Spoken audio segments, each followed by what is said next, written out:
নওগাঁর হাটে হাটে বাড়ছে কোরবানির পশু। এবার চাহিদা বেশি ছোট ও মাঝারি আকারের গরুর।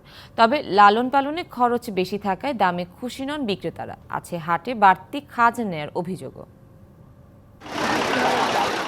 নওগাঁয় পশু বেচাকেনার বড় হাট চৌবাড়িয়া, ছাত্রা, মাতাজি, আবাদপুকুর ও দিঘির হাট। ঈদুল আজহা ঘিরে বেড়েছে সব ধরনের পশু। ঢাকাসহ নানা স্থান থেকে আসছেন পাইকাররা। এবছর ছোট ও মাঝারি আকারের গরুতে আগ্রহ বেশি ক্রেতাদের। ভাই বাজার হচ্ছে মাঝারি গরুটা চলতিছে, বড় গরুর বাজার খারাপ, বড় গরু নিচ্ছে না মানুষ। আর বড় যেসব গরু এসব গরুর চাহিদা নাই, কারণ বড় গরু ক্রেতার সংখ্যা খুবই কম। তবে লালন পালনে বেড়েছে খরচ। সেই তুলনায় পশুর দামে সন্তুষ্ট নন বিক্রেতারা।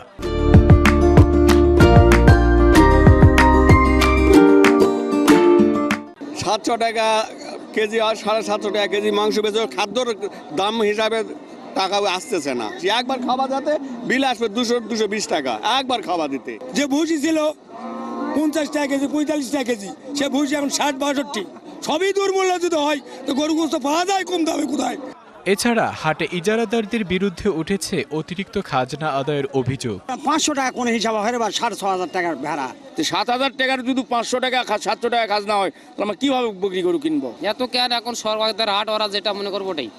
নওগাঁর 11 উপজেলায় ছোট বড় মিলিয়ে পশুর হাট 40টি। প্রতি বছর বিক্রি হয় 5 থেকে 7 লাখ কোরবানির পশু। DBC news desk.